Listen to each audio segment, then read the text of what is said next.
மகாபாரத போரில் 17 நாட்கள் முடிந்தது. ஆனால் போரில் எத்தனை பேரை இழந்தால்தான் என்ன? தான் வெற்றி பெற வேண்டும் என்ற எண்ணத்தில் தன்னால் முடிந்த வரை பாண்டவர்களுடன் போரிட்டு களைப்பு அடைந்தான் துரியோதனன். போரில் 18ஆம் நாளான கடைசி நாளில் பீமனுடன் போரிட முடியாமல் தோற்றுப்போய் போர்க்களத்தில் வீழ்ந்து கிடந்தான் துரியோதனன். அப்போது பாண்டவர்களும் கண்ணனும் துரியோதனனுடைய உயிர் ஊசலாடுவதை பார்த்தபடி நின்றார்கள். அந்த சமயத்தில்தான் பாண்டவர்களும் கண்ணனும் துரியோதனனுடைய வலது கையை பார்த்தார்கள்.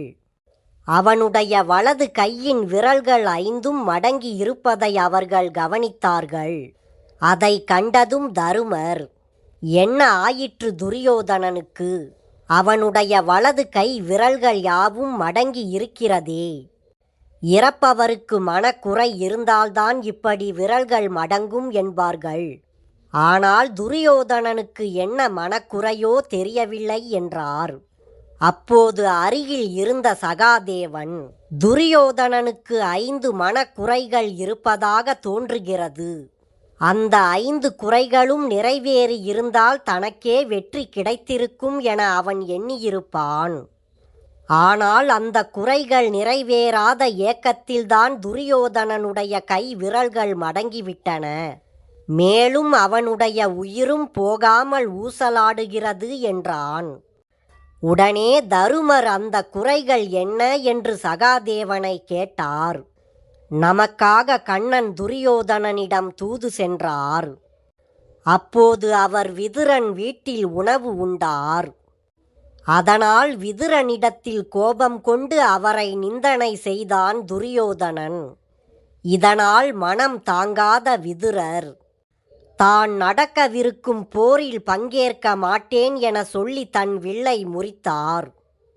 ஆனால் விதுரர் அப்படி செய்யாமல் இருந்தால் துரியோதனனின் பக்கம் பலம் அதிகமாகியிருக்கும். இது துரியோதனனுடைய முதல் குறை என்றான் சகாதேவன்.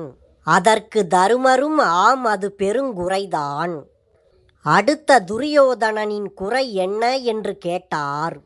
ஒரு முறை கண்ணன் சூழ்ச்சியுடன் தன் மோதிரத்தை நழுவவிட்டு அதை அஸ்வத்தாமாவை விட்டு எடுக்க சொன்னார். அப்போது கண்ணனும் அஸ்வத்தாமாவும் மோதிரத்தை எடுக்க முயற்சித்த போது துரியோதனன் மனதில் ஒரு சந்தேகம் வந்தது.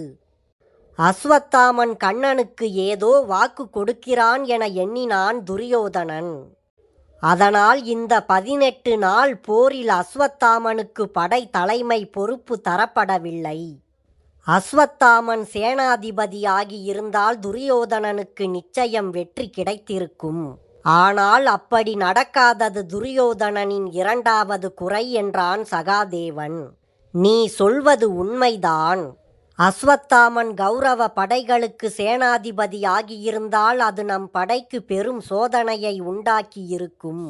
அதனால் அதுவும் ஒரு பெருங்குறைதான் என்பதில் சந்தேகமில்லை என்றார் தருமர். பின் மேலும் சகாதேவன், நம் தாயாருக்கு கர்ணன் சத்தியம் அளித்தான் அல்லவா என்றான். இதை கேட்ட தருமர், நீ எதை சொல்கிறாய் என்று புரியவில்லையே என்றார். நம் தாயாரிடம் 2வது முறையாக நாகாஸ்திரத்தை விடமாட்டேன் என கர்ணன் சத்தியம் செய்தான். அதன்படியே கர்ணன் 2வது முறையாக நாகாஸ்திரத்தை பயன்படுத்தவில்லை. அப்படி கர்ணன் 2வது முறையாக நாகாஸ்திரத்தை பயன்படுத்தி இருந்தால் அர்ஜுனன் உயிர் தப்ப வாய்ப்பில்லை. இது துரியோதனனுடைய 3வது குறை என்றான் சகாதேவன். இப்போது தருமர் தன் சகோதரன் அர்ஜுனனை அன்போடு பார்க்க சகாதேவன் மேலும் தொடர்ந்தான்.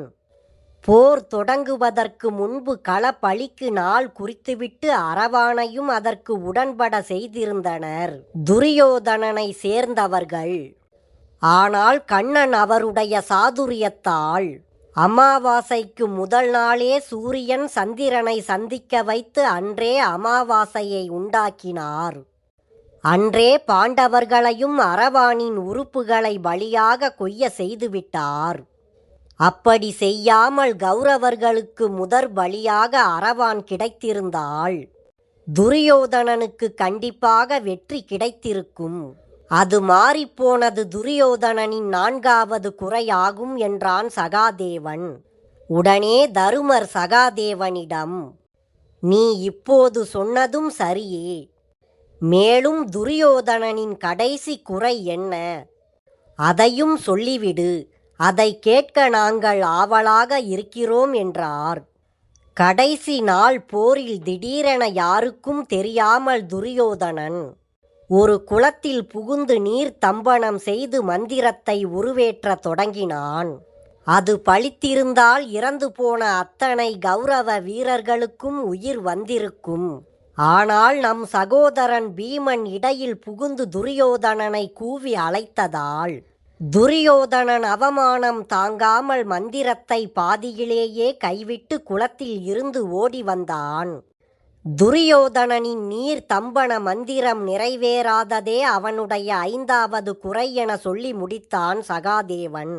சகாதேவன் கூறியவற்றையெல்லாம் கேட்ட பிறகு தருமர், இவையெல்லாம் எம்பெருமான் கண்ணனின் திருவருளால் கிடைத்த பேறு என்றார். பின் தருமர் கண்ணனிடம், சகாதேவன் சொன்னதை கேட்டாயா கண்ணா என்றார்.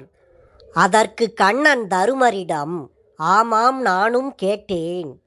இந்த 5 குறைகள் காரணமாக துரியோதனனின் கை விரல்கள் மடங்கியிருந்தால் அது தவறு என நான் உறுதியாக சொல்வேன் என மறுத்தான் கண்ணன்.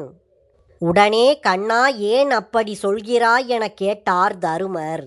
துரியோதனனுடைய இந்த 5 குறைகள் நிறைவேறியிருந்தால் கூட அவனால் வெற்றி பெற முடியாது.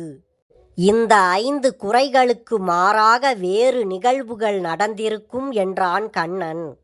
இதை கேட்ட தருமர், வேறு நிகழ்வா? ஒன்றும் புரியவில்லையே கண்ணா என்றார் தருமர். இப்போது தருமர் கேட்டதற்கு இணங்க கண்ணனும் தன் திருவாய் மலர்ந்தார். விதுரனின் வில் முறியாமல் இருந்திருந்தால் நீ யானையின் மீது ஏறி போர் செய்வாய்.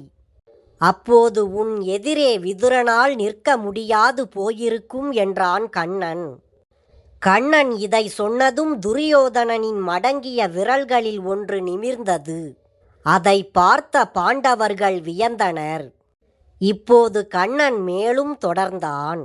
2வது குறையாக அஸ்வத்தாமா கௌரவர் படை தலைவனாக ஆகியிருந்தால் நான் என்னுடைய சக்கராயுதத்தை ஏந்தி போர் செய்வேன். கர்ணனும் 2ஆம் முறை நாகாஸ்திரத்தை செலுத்தியிருந்தால் அர்ஜுனன் தன் பாசுபத அஸ்திரத்தை விட்டிருப்பான் என்றான் கண்ணன். எல்லோரும் கண்ணன் கூறுவதை ஆர்வத்துடன் கேட்டனர்.